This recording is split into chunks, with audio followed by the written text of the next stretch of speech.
À la une de votre journal, Alexis, donc plusieurs milliers de personnes qui se sont rassemblées à Paris hier pour soutenir la cause palestinienne. Oui, et cela malgré l'interdiction du préfet de police et une décision de justice venant confirmer l'arrêté préfectoral.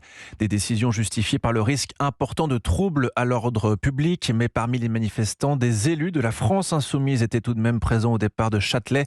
Des élus écologistes se sont aussi montrés avec leur écharpe tricolore. La foule a été dispersée à plusieurs reprises par les forces de l'ordre. Au total, 1487 personnes ont été verbalisées en marge de la manifestation. Et alors qu'Israël intensifie ses frappes sur Gaza dans l'espoir d'éradiquer les terroristes du Hamas, c'est plus largement dans le monde entier que des rassemblements de soutien à la Palestine, aux Gazaouis, pris en tenaille, ont été Inès Zegloul observés.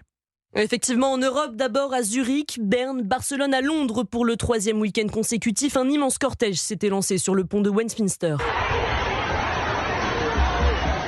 Des dizaines de milliers de manifestants pour un cessez-le-feu pour l'instant réclamé ni par le Premier ministre conservateur Rishi Sunak ni par le chef de l'opposition travailliste. Et puis, véritable démonstration de force ensuite à plus de 2000 km de la capitale britannique, à Istanbul, où le président turc Erdogan a tenu un discours assez virulent devant des centaines de milliers de personnes, une marée humaine galvanisée.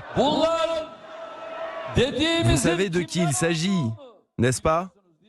Le principal responsable du massacre qui se déroule à Gaza, c'est l'Occident.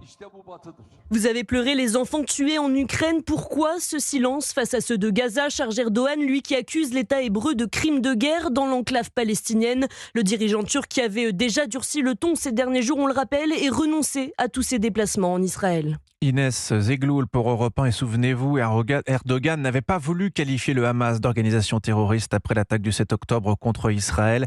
Ces miliciens sont des libérateurs, avait même dit le président turc.